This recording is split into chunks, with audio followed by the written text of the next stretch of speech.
Olá, amigos. Meu nome é Paulo César, sou médico e estudante do bacharelado em Física. E você está no canal Espiritismo e Ciência. Este canal tem como objetivo analisar o que se tem de científico nas relações do mundo espiritual com o nosso mundo físico. E para os olhos atentos, essas relações se estreitam.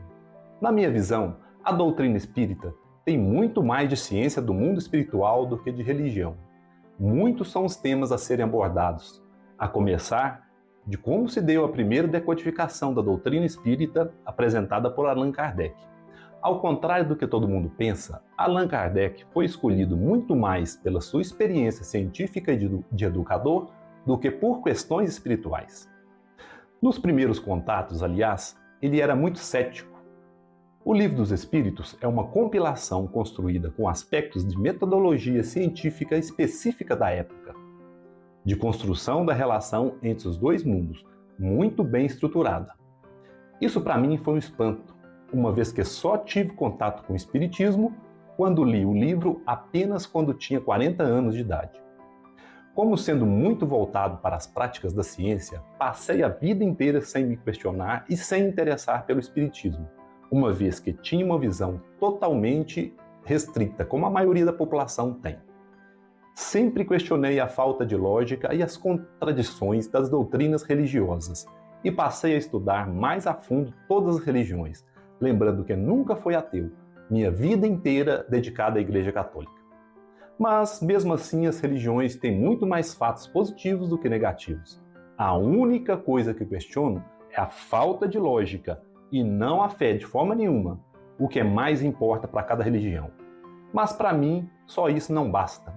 Não acredito de forma nenhuma que Deus, no seu imenso amor e criador do universo, que funciona sob uma lógica científica perfeita, seja injusto e ilógico, que francamente, na análise criteriosa de muitas doutrinas que pregam isso, e um exemplo disso é o inferno eterno.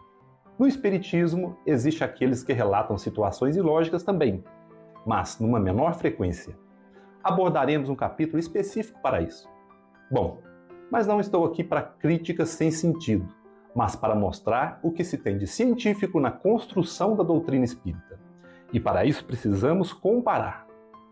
Voltando ao tema da intensa propaganda contra o Espiritismo, analisaremos por que o Espiritismo patina e não cresce o percentual de 2% da população brasileira. São 3 fatores que levam as pessoas a não aderirem ao Espiritismo. A primeira é a propaganda contrária de outras religiões, com acusações extremamente maldosas e infundadas de que não acreditam em Jesus. Jesus é que definiu quando e como viria a revelação.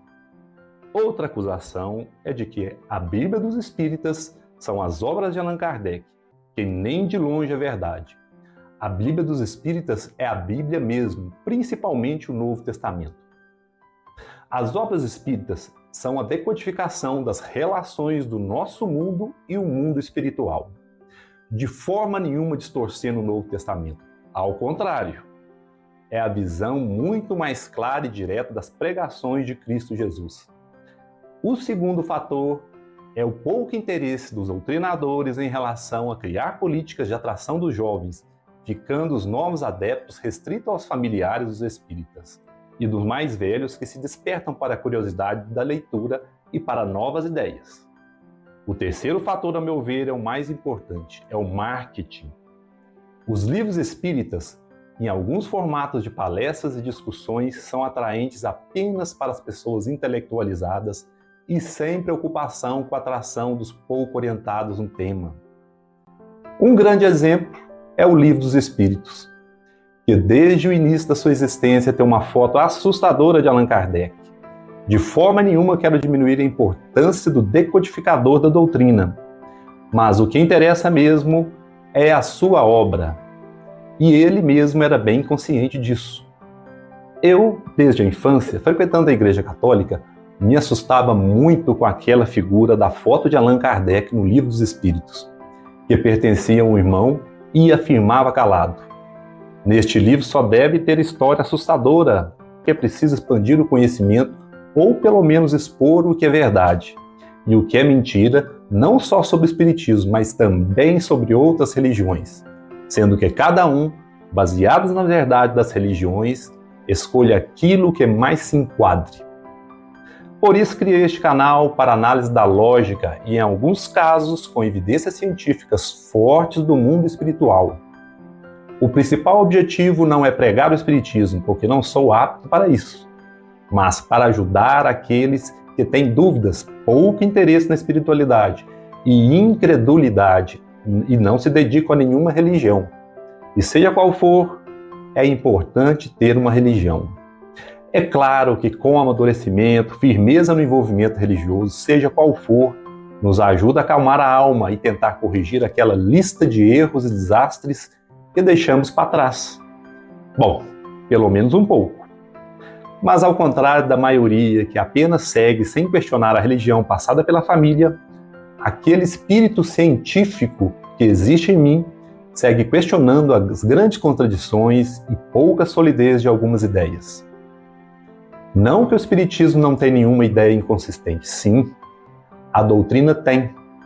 Mas como diz Kardec, se a ciência provar que alguma coisa do espiritismo está errado, fique com a ciência. A doutrina tem alguma abertura, mas aberta a ideias científicas, não a ideias individuais que levam a nada.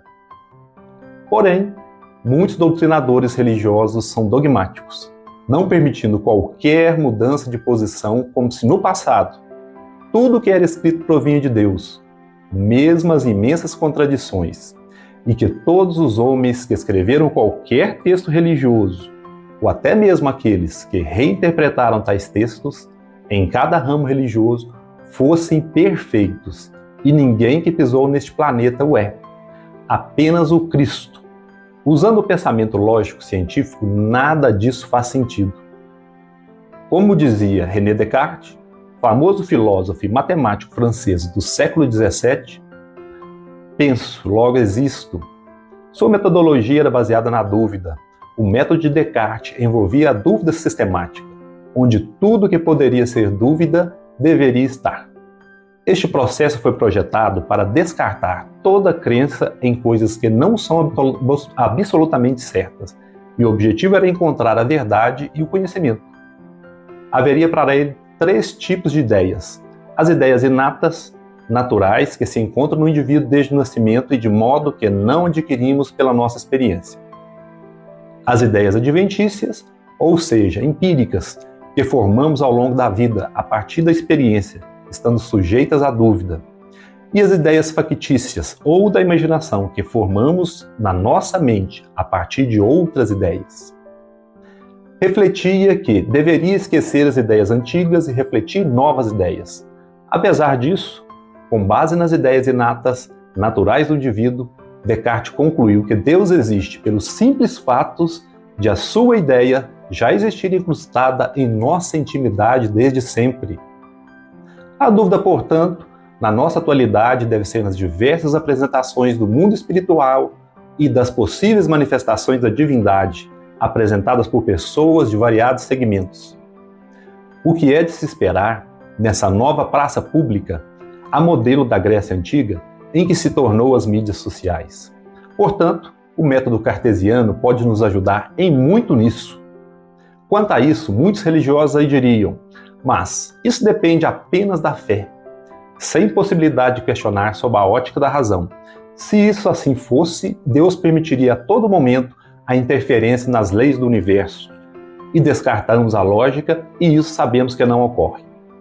Deus não perverte as leis da natureza criadas por Ele, para beneficiar este ou aquele, uma vez que somos vistos por Ele iguais em tudo. Nós é que nos pervertemos durante a face de Deus. Bom, pessoal, isso é apenas um breve resumo sobre o que se trata este canal e de quanto o pensamento lógico-científico pode ajudar um maior esclarecimento sobre o mundo espiritual, não deixando de lado, é claro, a fé que move toda a vida no universo. Faremos então vídeos semanais destrinchando muitos assuntos a este respeito e contamos com seus comentários para que eu também possa aprender com a opinião de vocês. Se você gostou e também usa a lógica ou não, se inscreva neste canal, deixe seu like, compartilhe com seus amigos e até a próxima semana. Paz a todos!